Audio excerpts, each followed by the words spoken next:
I'm not sure if you guys have noticed, but there's been a lot of drama in the Pokemon community the last few years.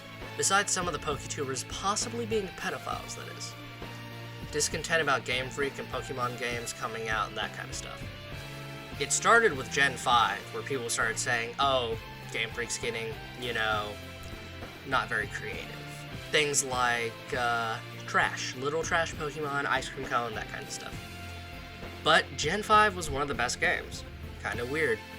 Then they said that, when they switched to 3D, it just wasn't Pokemon anymore for Gen 6. And then it really started ramping up with Gen 7 because of all the cutscenes.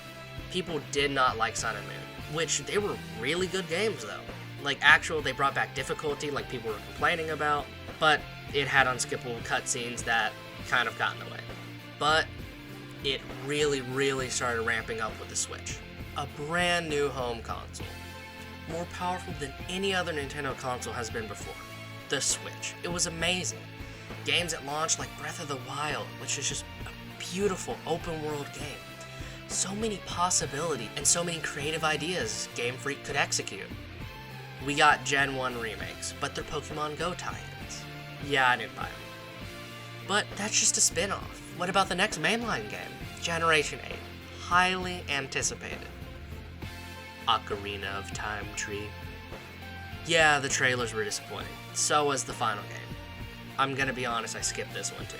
And I'm probably not gonna get it unless I find it for very cheap, I get it as a gift, or this series does well enough for me to eventually get to Gen 8. Instead, I decided to buy some of the older games, since I own a Game Boy Advance.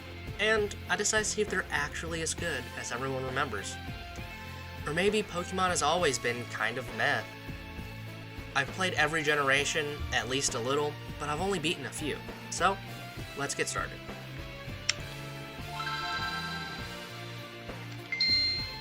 Before we get into it, it'd really help if you subscribed and liked the video. I'm a small channel, so any interaction helps. And since I'm playing on original hardware, the footage you'll be seeing isn't mine. Any gameplay clips will be linked in the description below, basically just background material. This video is more about the game mechanics than just my playthrough anyway, so, don't expect anything like those challenge videos you see where it's mono-type fire run, or not being able to catch anything past whatever level, that kind of stuff. No Nuzlocke, it's just going to be actual game mechanics and review here. The game starts with your character at their home in Pallet Town. This random, small town that for some reason has a Pokemon lab, but no Pokemon Center or Pokemart. Professor Oak, the first of many tree PhDs, gives the player, which I'll be calling Red for this, a Pokemon, their very own starter. They also give one to their grandkid that they don't remember the name of. Here we're introduced to our starters, which set the bar for what future starter Pokemon will be, and they're pretty iconic in their own right. We get a choice between Bulbasaur, Squirtle, and Charmander. These are all really solid designs. We get a choice between Bulbasaur, which turns into a huge poisonous plant dinosaur, Squirtle, which turns into a big turtle with guns, and Charmander, which turns into a basic dragon. Yeah. Charizard, bit overrated. It's just kind of a dragon. Squirtle and Blastoise, really good. Blastoise used to be one of my favorite Pokemon. Not as much anymore, but I still like it. And then there's Venusaur, which is probably my favorite starter from Gen 1 now. It's a huge poisonous plant dinosaur, like what is not to love? Besides Gen 3 and 4 having good starters, Gen 1 probably has the best.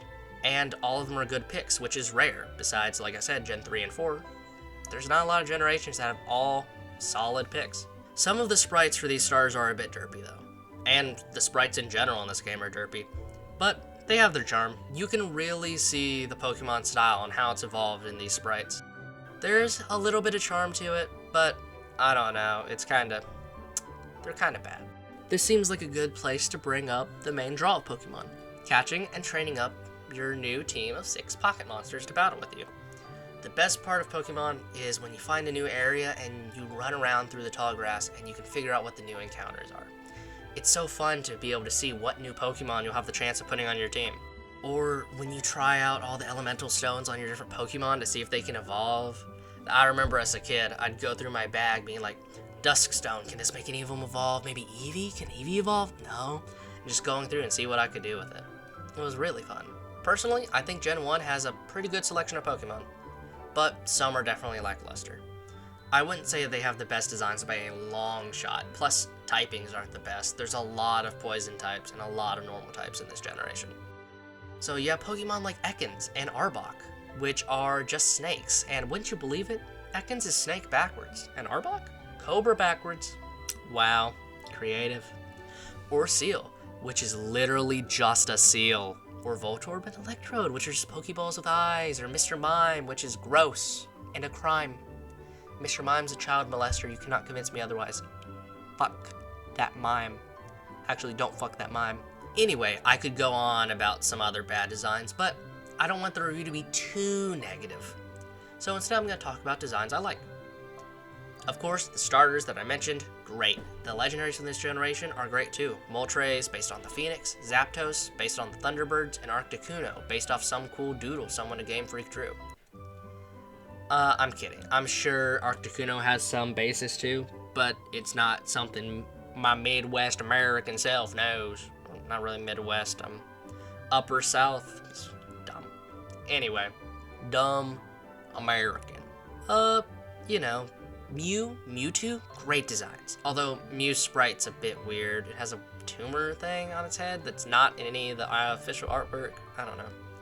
Vulpix is really cute, and Ninetales is elegant and divine, like perfect representations of the nine-tailed fox myth. Eevee and the evolutions, besides Flareon, are all super cute and cool. I love Scyther, like so many of these Pokemon are great. Except for about a fifth of the roster, the designs in Gen 1 are really solid. A bit boring compared to newer generations, but iconic all the same. I wouldn't agree with Gen 1ers that say Gen 1 is the best generation, has the best designs. No, it doesn't. There are better generations, better designs. Personally, Hoenn for me. Amazing designs across the board. There's barely any bad designs. Besides like Love Disc, it's great. Gen 2 has some great Pokemon. Gen 4, kind of boring, not that many. Amazing though. Gen 5, great. Gen 6, great. Gen 7, great. Gen 8, bad. There's some good, there's some bad. I haven't played it yet. I wouldn't know. Colossal's dumb. Corviknight's cool though. You know, the starters are furry bait.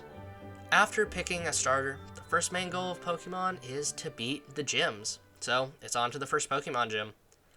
These gyms will be how Pokemon games progress for the rest of the series, with the exception of Gen 7, where they changed up with Island Trials. Now, how exactly do you get your Homicide on? But with your Pokemon, of course.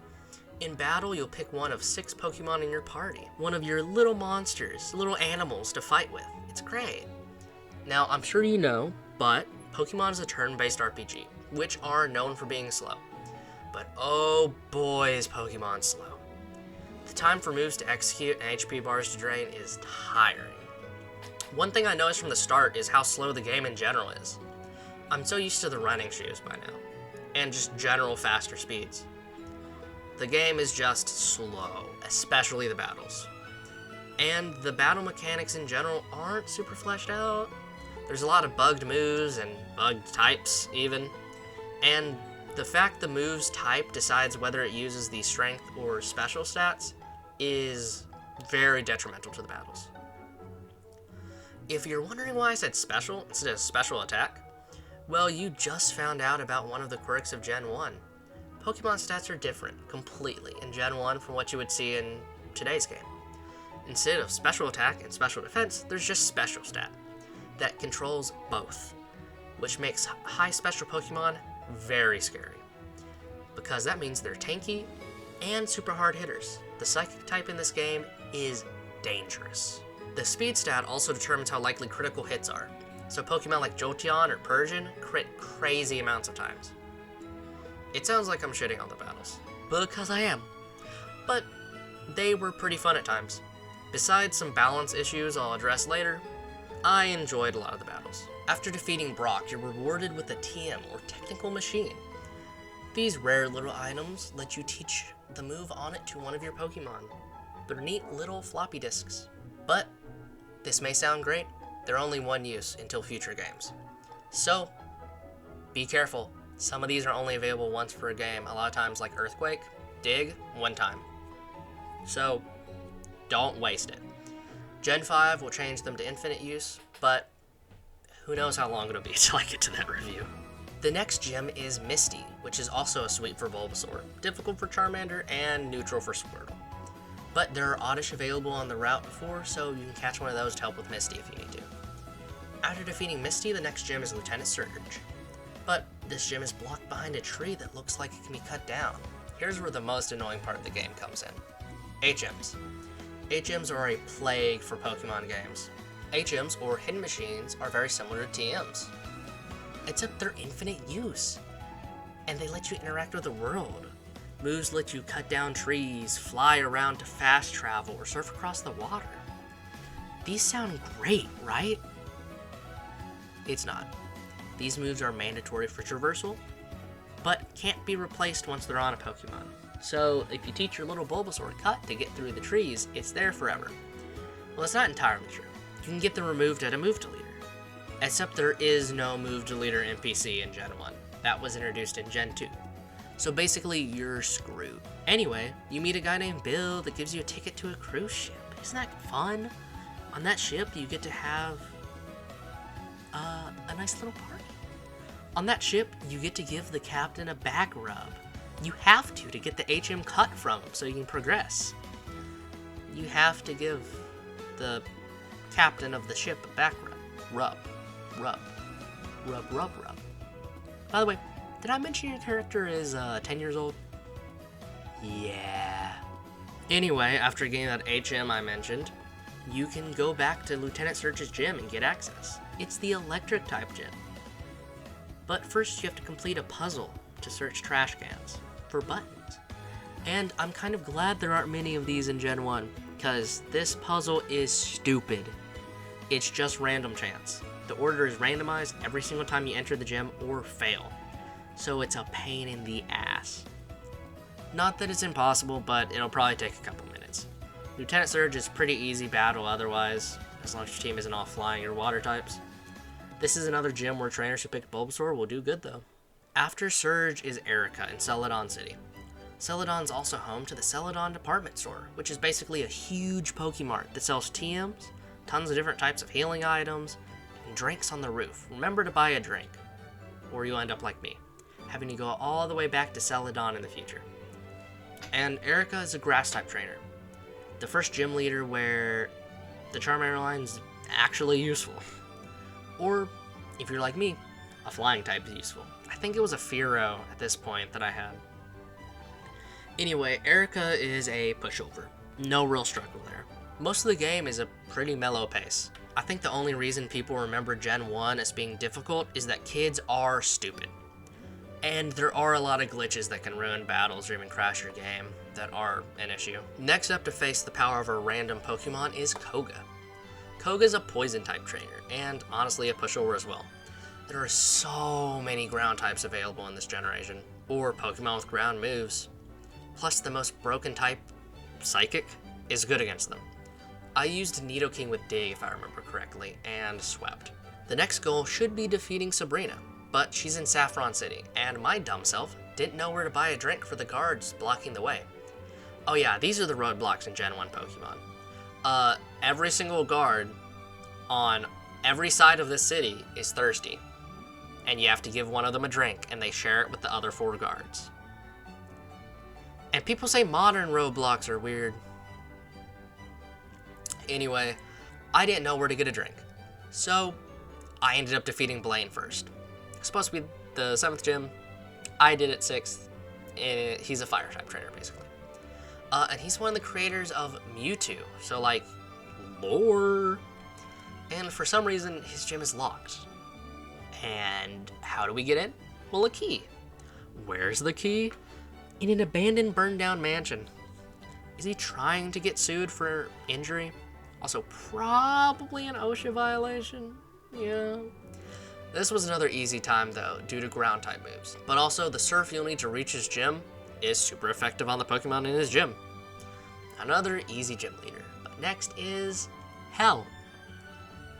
So eventually, I remembered to check the department store for a drink and found the vending machine on the roof. I gave that to the guard at the gate and got into Saffron City. bit of an issue came up though. I never did the Rocket Game Corner. I had been meaning to, but I just never got to it. So there I went, over there, and swept everything since their Pokemon were 10 levels below mine. Then I started the Silph dungeon. I guess it's a dungeon? Anyway, it's a big office building with enemies in it that you go up and down. Silph are the ones who make Pokeballs, and they got taken over by Team Rocket. Wow. You may have noticed I haven't really mentioned Rocket until now. And why is that? Well, it's because they appear like 3 times, and you fight like one trainer, and they're incompetent. You find them in a cave guarding fossils, and you're like, yeah, but that's a neat Zubat. I have Rock Throw. It's dead. Or I have a Jolteon. I killed your entire team. They're bad. But then again, I'm a bit incompetent too, because I took forever exploring Silph. Eventually, I got the key, an Earthquake TM for my new Rhyhorn, and a freshly snatched wig from Giovanni, who I absolutely trampled. The president of Silph gives you the Master Ball and the Silph Scope. The Master Ball can catch any Pokemon 100% of the time, and the Silph Scope lets you see the ghost Pokemon in Lavender Town. And it's needed to get past the ghost Pokemon guarding the Pokemon Tower, and to be able to fight them. Except, to be honest with you, I used the Pokédoll glitch that I had heard about from watching some speedruns a year or 2 back. If you didn't know, basically it lets you not need a Silph Scope to complete Pokemon Tower, because you just use a Pokédoll to run away from the Marowak. So I did that and bounced. But my trip on Easy Street was about to end. It was time to defeat Sabrina. Believe it or not, I didn't have any of the 20 power bug moves at level 30. I didn't have any of the whole 3 of them. Wow, I'm sorry. But I did have a super fast Jolteon. I thought I could sweep. It would be easy, and I did. It swept every single one of Sabrina's Pokemon with its Thunderbolt, and all of the ones of the trainers in the place, except Sabrina's Alakazam, which outsped me and one-shot me. And then outsped and one-shot the rest of my team. I tried a couple different comps with Pokemon for my box, but no, nothing worked. I had to grind for a while to get my team up high enough for everyone to survive a single Psychic. And I managed to do it. And to beat her, I still had to sacrifice half my team so I could use potions to keep my Jolteon alive so it could attack. But I beat her. I beat her. Thank God I beat her. God, I'm just saying I beat her. People talk about Whitney's Miltank being difficult. Sabrina's existence is difficult, okay? This gym illustrates the biggest issue with Gen 1, balance. The Psychic type is absolutely broken. In Gen 1, their only weakness was Bug, because they were immune to Ghost due to a programming error. Another glitch, yay. You'd think, oh, that's not too bad. Just use a Bug move. Except there are 3 total damaging Bug moves in Gen 1. 1 with 20 base power, and 2 with 25. So yeah, basically Psychic Pokemon wreck. And it doesn't help that Alakazam and Kadabra have very high speed stats, along with really high special. They can sometimes sweep an entire team if you don't have your own Psychic type to resist it. You may think, oh, can't I use a Bug to resist it? Bug doesn't resist. In Gen 1, it doesn't resist. And most Bug types are also part Poison type. And you want to know something about Poison? Poison is weak to Psychic. Yeah. And if you want your own Psychic type, well, the best one in the game is locked behind beating the game. The second best is an event-only Pokemon. And the third best? Well, it's a trait evolution. So, if you somehow manage to find someone else playing a game from 1998 in 2021, you're golden. If not, you're stuck with a middle evolution or another child rapist like Mr. Mime. Bind and Wrap are also big issues because they deal only a little bit of damage at a time, like 15 power. But they deal that damage every turn. And while you're in the Bind or Wrap, you can't move at all.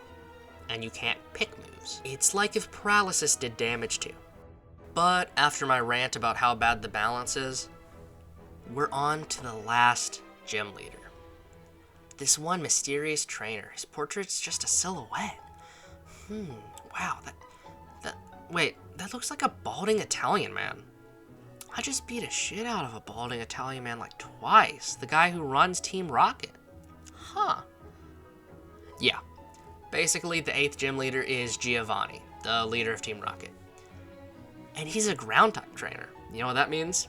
You can basically sweep with your surf Pokemon, a faster ground type, or a grass type. Personally, I used my Venusaur and Razor Leaf to crit and one-shot my way after defeating the leader of a huge criminal organization for the 3rd time, while being a 10-year-old, that is. It's time for the Pokemon Championship, the Elite Four, and whoever the champion is. But before we can challenge them, we get challenged by our rival Blue. It's a pretty easy fight all the way through. I didn't even lose a single Pokemon. Until he pulls out a level 50 Alakazam. It was a bloodbath. Sabrina all over again. None of my Pokemon could outspeed. None of my Pokemon could touch his Alakazam. I got pounded into a pulp by that cocky bastard. But you know what I did? I did some grinding with Eevee, my Jolteon, and managed to outspeed the bitch. One Thunderbolt, and they were a melted slag heap. Beautiful. I love murdering Pokemon. And then, on to Victory Road. And I hate caves. The encounter rate was atrocious. But since it was a lot of Zubats, Golbats, and Gravelers, I just did my best and used my Jolteon to mark them, since they had Thunderbolt and Double Kick. It wasn't really hard, just annoying. I did catch Moltres on the way though, and I named him Colonel. Kinda neat, you know, legendary Pokemon. Wow, this is fun. No, Colonel was kinda useless.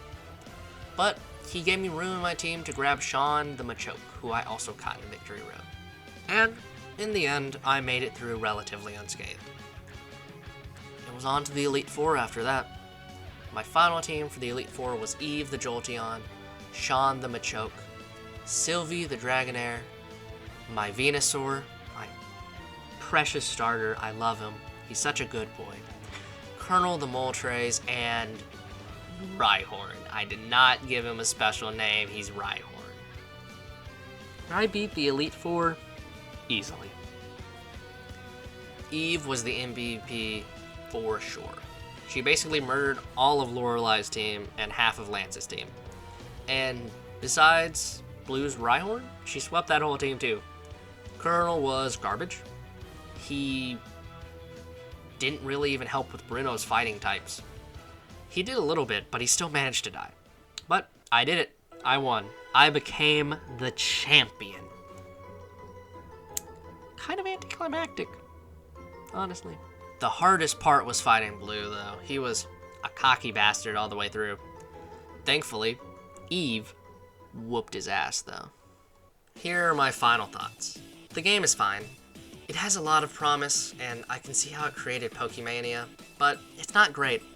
I think the best part about it is just the world it creates, the lore, that kind of stuff. The idea of monster collecting and training, it's great. Being able to battle and trade with your friends, it's a dream. But the execution was just good, not amazing. In conclusion, the game definitely doesn't hold up. Play one of the 15 remakes or ROM hacks out there. Just don't play this one. Or you can. I'm not your mom. I don't care. Does Pokemon Red and Blue hold up in 2021? No, it really doesn't. It's a fine game. It's a good game even, for Game Boy standards. But it's not really worth going back to nowadays. If you want a difficult monster collecting game from this time frame, play one of the Shin Megami Tensei games. They are amazing. Anyway, thanks for watching, guys. If you liked the video, don't forget to like it, and hit that subscribe button if you want to see more. Maybe the notification bell if you want to be notified when I upload. Check out my backlog too, where I have other videos about Scott Pilgrim vs. the World, Bo Burnham's Inside, stuff like that. There's also some drama videos about Jade Animations and Christine Weston Chandler and Sonichu and some interesting stuff like that. Not really the same style as these videos, but I'd say they're a fun watch. Thanks again for watching, guys, and I'll see you next time.